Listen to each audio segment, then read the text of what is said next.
அரசியல்னாலே ஒரு சுவாரஸ்யம்தான். அரசியலில் கடந்த காலையில் பேசப்பட்ட விஷயங்கள் சரி, கற்காலங்களில் பேசப்பட்ட விஷயங்கள் சரி, ஒரு சுவாரஸ்யத்தை ஏற்படுத்தும். அந்த வகையில் கடந்த காலங்களில் கூட்டணி வைத்த விஷயங்கள்லாம் தற்போது எல்லாரும் பேசிட்டு வராங்க.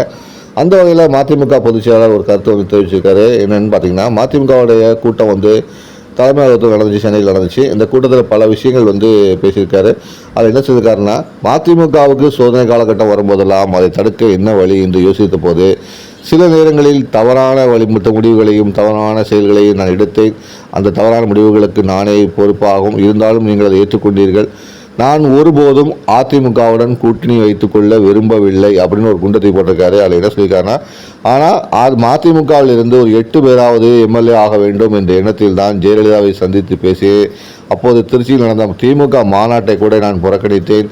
திமுக மாநாட்டிற்கு செல்லாமல் அன்றைய தினம் சென்னையில் உள்ள போயஸ் கார்டன் எழுத சென்று ஜெயலலிதாவுடன் கூட்டணி வைத்தது என்னுடைய அரசியல் வாழ்க்கையில் மிகப்பெரிய தவறு. அதுபோன்று செய்திருக்க கூடாது. மதிமுக அதிமுகவுடன் கூட்டணி வைத்திருக்க கூடாது. நாங்கள் திமுகவிலே தொடர்ந்திருக்க வேண்டும் மாதிரி அவர் பேசியிருந்தார்.